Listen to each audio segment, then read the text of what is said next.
CryptoBiz, the Business of Crypto podcast. Keith Allen, Brad Nickel, and Austin Gaines ready to talk the business of cryptos and ICOs. What we are not here to do is talk about crypto trading. We're talking business today. And before we dive into today's subject, Brad, how about a quick rundown on who we are?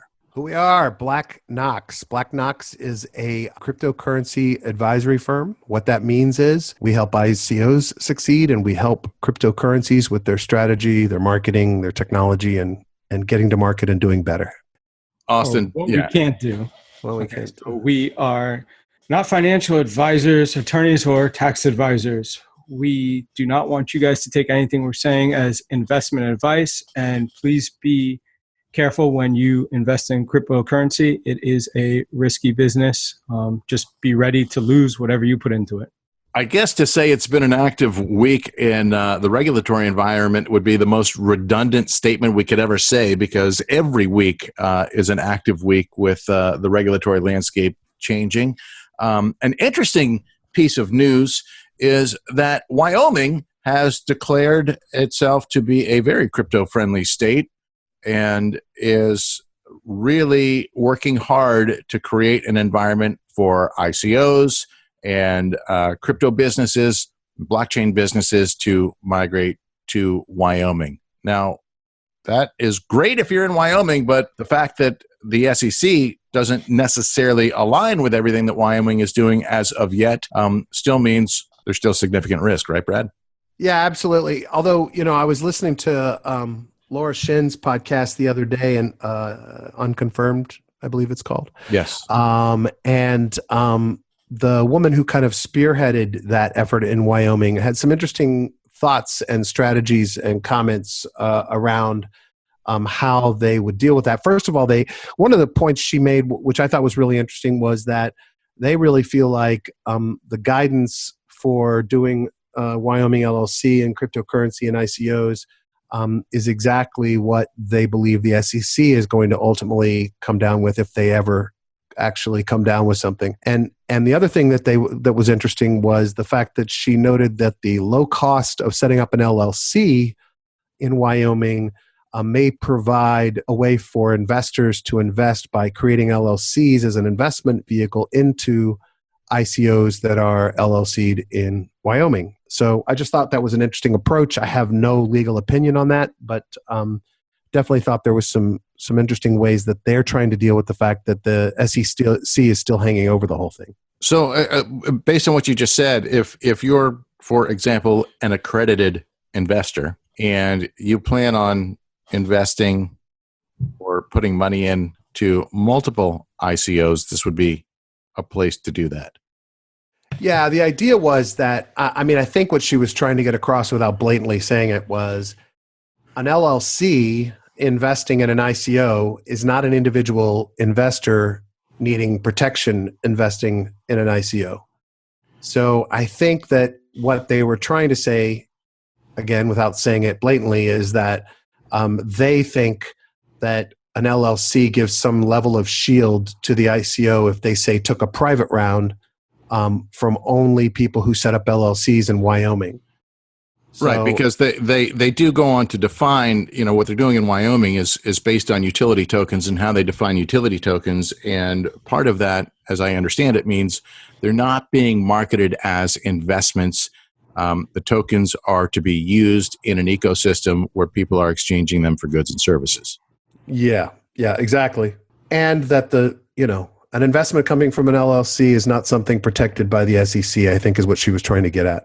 I don't know if that's true or not, but it certainly sounds feasible. So, read an article that was referencing all the places that are now cracking down on cryptos. You want to run through that really quick, or you want to dive into more meat of today's?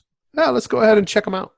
Okay. So this actually appeared in time.com money section. You can find this article. And it is called "All the Places Now Cracking Down on Bitcoin and Cryptocurrencies," which is what I'm referencing for this. This is like 10 places that are all cracking down.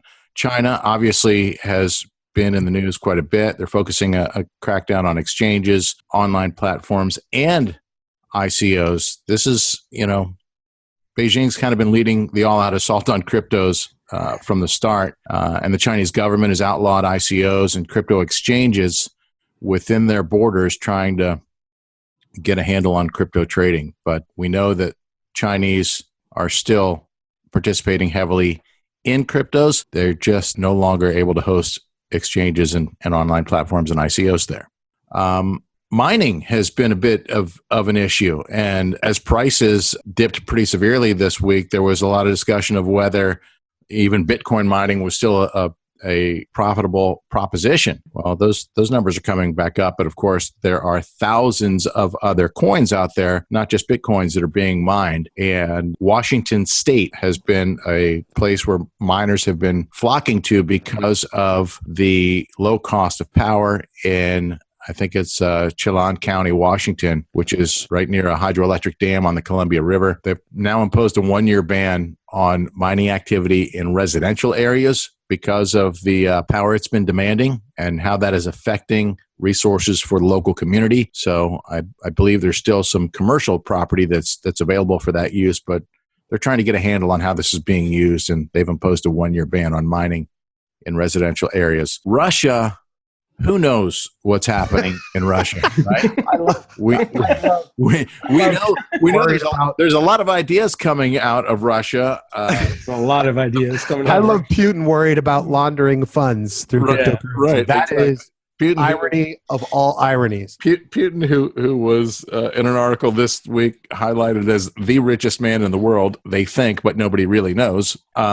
A focus on cryptocurrency use, saying that you could not use cryptos to buy goods and services in Russia. Now, there's been talk recently about whether Russia was going to launch their own cryptocurrency to help their horrible financial situation that they are in and create a new currency that they could trade on. But all transaction fees go to my wallet. That's right. That's right. Putin is going to go to Vladimir's Coinbase. Transaction fees are 1.9%. That's still less than Stripe and PayPal. Yeah, exactly. So we'll see what happens there, but it has not seemed to slow down the flow of proposed ICOs coming out of that region. No, it hasn't. But look, in the article, what stood out to me for the Russia part is there's a sentence there. It says, last year, it also blocked access to websites of cryptocurrency exchanges that offered dubious coinage.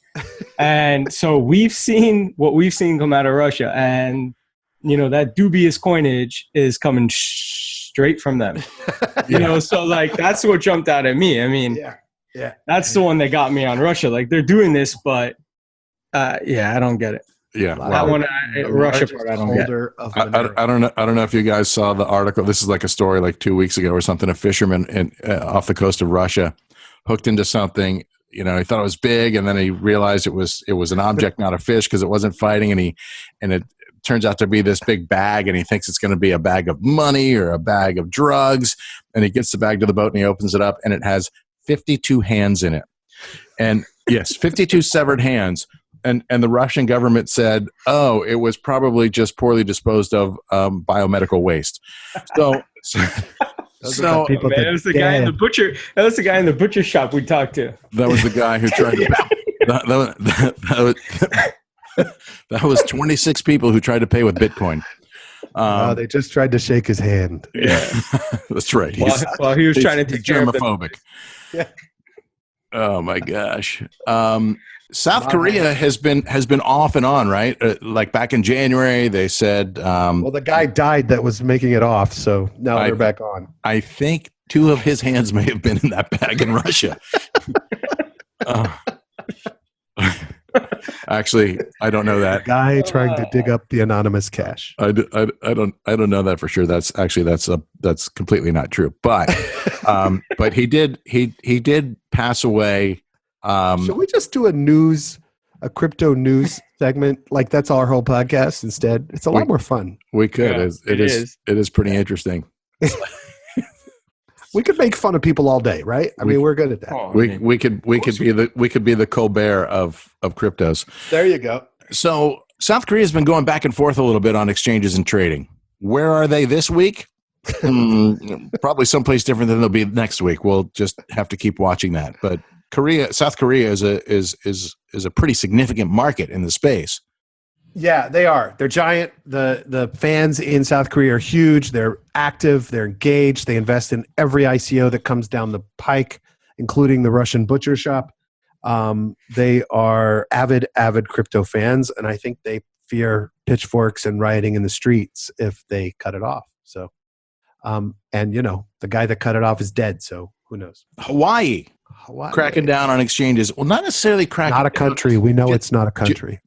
No, I didn't say it was a country. No, I'm just telling our listeners that it's not that they are cracking down, it's that they're making policies that are making it impossible for exchanges to do business there. Last year, the Hawaii Division of Financial Institutions implemented a policy requiring crypto-related companies to keep liquid cash reserves equal to the dollar value of all Hawaiian customers' crypto holdings. In other words, if Hawaiians collectively held 1,000 Bitcoins, the company would have to keep, the cash equivalent of that on hand. So that, for example, forced Coinbase to exit Hawaii, and we'll have to see if anything changes. Sounds like Hawaii is reconsidering the requirement, see if they can get back in the game here. We'll see what. That didn't take long for them to think. Yeah. But they kind of messed that one up. Yep. Yeah. Listen, you want people to be warned of the risks. There's no question about that. But you also don't want to eliminate individuals' opportunity to capitalize, right? Morocco cracking down on crypto use. Back in November, Morocco's central bank told businesses that it was illegal to accept virtual currencies, punishable by fines. All right. You think about that? That's so many people are right now accepting it as a currency, across the world, that they just came out with a statement for the sake of saying something. Well, no, they actually did it. They did it right after the first company tried to accept Bitcoin within the country. And look, the powers that be are making cash on their existing currencies, so they don't want anybody else making their cash. They can't control it. That's the whole point. Plattsburgh, New York, also a crackdown on mining, similarly to what is happening in Washington. Miners are flocking to the area because of the low cost of power, and now there's. Why do they have low cost of power there? I wonder. In New York, I wonder. Is it hydro? I know Washington was. It doesn't really say about New York. I don't know. I read another article on that previously last week, so I could go back and reference that if you really care. I'm kind of curious, but no, really don't care that much. I'll send you the link in Telegram. Thanks. And we'll post it somewhere. Oh, speaking of Telegram, yes, join us at t.me/Blacknox, and if you want to talk about your white paper, t.me/CryptoBiz. Okay, that was a thank plug. you. Thank you for that shameless plug. Timely. Quebec. Also with a crackdown on mining. So apparently all these municipalities are realizing that miners are taking advantage of their low cost of power. So, probably they're going to look at a way to tax them and charge them more money and then, start making money again, right? Yeah, if I had a heating and air conditioning company in those areas, I would just install them and tell them it's their new heater. It's a new small heater for their house. There you go. Here's a small heater called the mining rig. Nepal also cracking down on mining. Washington, D.C., general oversight. What could that mean? Right? There doesn't. I don't think anybody is fearing an outright crypto ban in the U.S., but obviously the SEC is watching very closely. A lot of posturing. Not enough action, quite honestly. Yes, there have been subpoenas, filed for some shady behavior and Ponzi schemes and bad actors, and I would expect that to continue, and hope it does.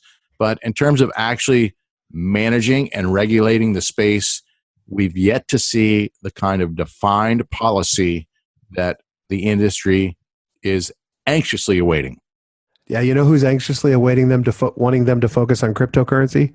All the guys who are ready to scam in the stock market. I just saw a thing the other day that said that there are 4,000 total staff in the SEC compared to the Department of Justice at 110,000, and the Department of Homeland Security at, I think they said 300,000.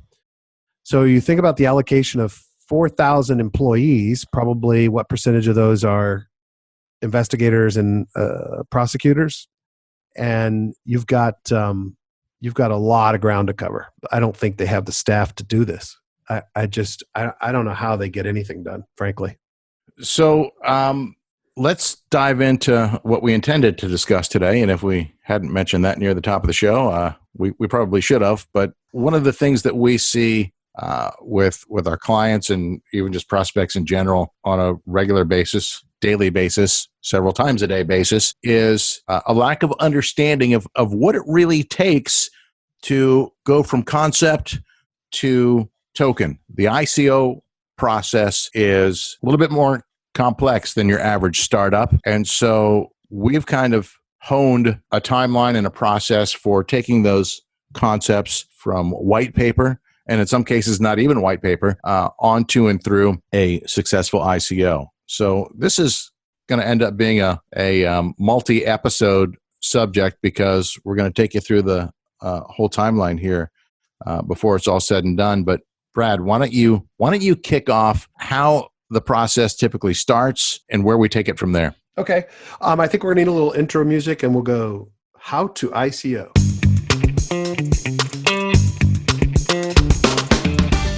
Thank you very much. That's exactly what I had in mind. How to ICO. Look, we have these questions constantly, and if you join our Telegram group, we'll be very happy to provide you with an overview of the timeline that we use for our clients, so they can get an idea of how this whole process works. Give us that Telegram group again, Brad. That Telegram group is t.me/CryptoBiz. t.me/CryptoBiz. Visit that link in your browser and you can connect with us, or you can see us at @CryptoBiz. All right.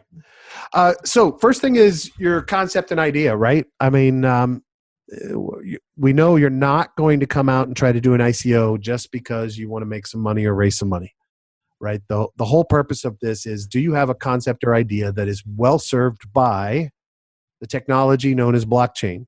Does it have a need for a distributed ledger? Does it have a need for a peer-to-peer network? Does it have a need for a token and cryptocurrency within the concept of the business? So those are one of the first questions we get to with our clients. Is this of value, or should you just be receiving money the old-fashioned way? And that's one of the first things. Austin, you have any thoughts on that? Yeah, we just got to make sure that blockchain's become like this buzzword for a lot of companies. And when you come to us and when you want to start an ICO, we just need to make sure that you have a way to implement the blockchain into your product that, like Brad said, is actually needed. You know, raising money for an ICO, if you're not going to utilize the blockchain technology, can get very tricky. And, you know, with the issues with the SEC, it's not the best route to go. You know, there's still traditional ways to raise funds, and capital that you could take advantage of. Right. And, even if you don't have a solid grasp on the best use of blockchain, we can certainly help you with that. But, we just got off a call where the, client asked us to really, kind of spearhead that and help them figure it out and understand the best use. But you've got to have really a legitimate, innovative, enterprise level application to make this something scalable and justify that this is why you're using blockchain. The days of just, cranking out a white paper, having an ICO and raising tens of millions of dollars for some arbitrary project, that ship has sailed. SEC and other regulators around the world, for that matter, are looking for those. Yeah, and you'll get shredded in the public crypto world, right? I mean, there's a purpose here. Certainly, you can still go out and have a coin and be a security and raise money and not have anything to do with the blockchain, but we don't want to work with you, and the world of crypto probably doesn't want to work with you. So, really fit what you're doing and your business model into and make use of, to the benefit of you and your end users and your product, the blockchain. That's the real bottom line there. And then that kind of... Go ahead, sorry. I was going to say, you can be a startup. It's okay to be a startup that's starting from scratch, but there needs to be some additional skin in the game, and there needs to be some maybe additional, more traditional fundraising to get the ball rolling for your concept. And of course, existing businesses, we love existing businesses because there's already proof of a solid business model there and solid team, hopefully in place, so that you are, in terms of selling that and pitching that to other potential investors or users, you already have a baseline there and some validation for what your business is capable of and what your team is capable of. So that really is something that I think investors value a lot, is seeing that there's some existing history there with the business, and especially of course if there's customers and recurring revenue that already exists. Yep. And then here's, one of the things you need to get to is Keith was just talking about is really what are the benefits of what you are doing to a customer? Who is your customer? What are they going to gain from what you are offering as a business or as a project? The only differentiator here are if you're a pure kind of new kind of blockchain technology product, then it's obvious that you're going for people that will utilize this in some way in their business or in technology or in general as a cryptocurrency, and that can be defined. And you still have to think about the customers and their benefits, but that ties into a business plan. But before you get there, Brad, just in terms of benefits that you're talking about, and again, this is top of mind because we just got off of a call discussing this. So you may be thinking that, hey, maybe this is here's an angle for us to integrate the blockchain or integrate blockchain technology. Well, if you already have a process in place that's working really, really well, then if you're going to try and transition into a blockchain product for that process, to manage that process or execute that process, it needs to work better than the one that already exists. In the case of the call that we just got off with, the client we got off the phone with, they had a great process in place. It was working very well for them. So in order to even consider transitioning that into blockchain usage, they need to define a way, maybe define what the problems are, the holes in the existing system, and figure out a way to make something that improves on what's already there. If you're not improving on what's already there, then essentially you are not helping your customer. You're not creating a more valuable, more productive experience for the end customer, and it's not going to be accepted. Absolutely. Speaking of some good lessons, when we were just advising startups in the typical equity fashion over the last several years, one of the things that was always a pain point for them was the idea of writing a business plan. And we understand it's not an easy task. It's not necessarily a fun task, but it's a critical task. And often entrepreneurs and project leaders think that writing a business plan is about selling the business to an investor, but that's not the primary purpose of the business plan. The primary purpose of the business plan is for you to find out what is wrong with your concept, what is wrong with your strategies, or what you can do to improve your ideas. And a business plan and financial projections force you through that process so that you can get a better understanding of what your business needs and how it needs to function. So we tell every client we work with that at the very least, you need to work through kind of a fundamentals level executive summary and full financial projections of what the business is going to be and do for you, because otherwise you're not going to be successful in executing on the business. So we had an example of that recently on a call with a couple of prospective clients, really smart guys, really strong professionals, have a really well thought out concept, really well thought out plan, but good white paper. Yeah, good white paper, but they had no idea financially how the business was going to sustain itself, and they had no idea how much time it was going to take, nor how long it was going to take to develop their platform. And so, we had one of those calls where we had to kind of reset their expectations and let them know that one of the first things they've got to do is put together the components of a good business plan so that it forces them to think through the big issues on timing and strategy and customers and financials and understand how much they really need and what they need to actually succeed. So we highly recommend that in the process. And part of that discussion was understanding what their own bandwidth was, because as is the case with so many startups, they were all working full time on other jobs. And when the funding is right or when the business is right, we're going to start to transition over to this. But that was the need to have somebody committing the time and to be at the helm of the company was going to come a lot sooner than they had realized, I think. And so when it comes to your own plan, you need to be thinking, in advance of what it's going to take. Because if this is your side hustle, that's all good, right? We've all been in the startup world, and we've all done that on multiple occasions.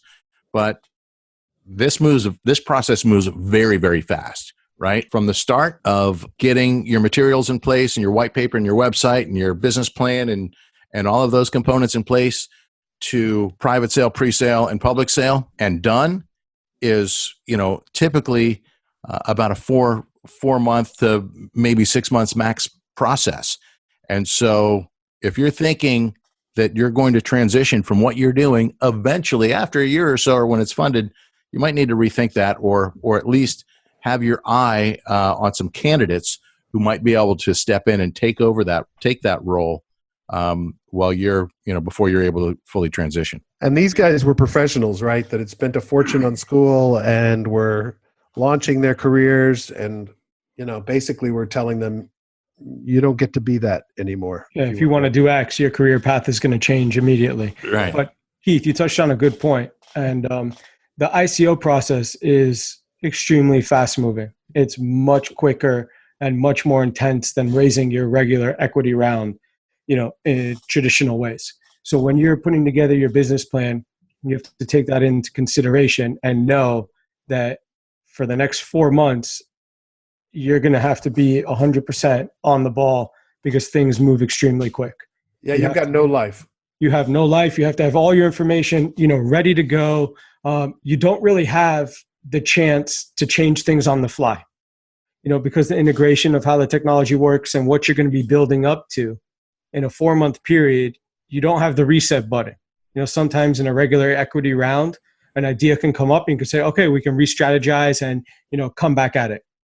Well, this process doesn't really work like that. No, I mean, listen, there are things that you can, that you may have to rethink or approach from a different perspective along the way as variables present themselves. However, I will say that this is not something where you can create what you need on the fly. You need to be prepared, staged, and ready to go, because it moves at lightning speed. So that's why these 3 steps are so important, from, the concept to the business plan. And the next thing we'll get into is the white paper, to have all that stuff ready to go before you start the process is critical for you. Yep. At least, the first 2, and the white paper will come after. You'll have an idea moving through them. But I mean, that's critical to your success in this. Totally agree. And it's just a massive undertaking. We're here to help. That's what we do. But you're basically launching an entire multi-million-dollar product in a very tight window of time. And that's not an easy thing to do. So it's doable. It's just not easy. For sure. So that'll take us to our next episode where we're going to cover white paper and team and start getting into the steps before your private sale. And you may not even have known you had one, but it's coming. So we'll carry that over to the next episode. What do you think, Keith? Yeah, I think that's a good idea. White paper, we could go on for quite some time. That's a good idea. We'll move white paper to the next episode. Excellent. So we certainly have more to come, but we also would like to know what specifically you would like to hear on the CryptoBiz podcast. If you've got a topic you want us to cover, or you simply have questions about startups, ICOs, blockchain, or anything related to the crypto industry, ping us on Telegram at CryptoBiz. If you would like to submit a white paper for our review, you can hit us up at blacknox.com. For Brad Nickel and Austin Gaines, I'm Keith Allen. Thanks for joining us on CryptoBiz, the Business of Crypto podcast.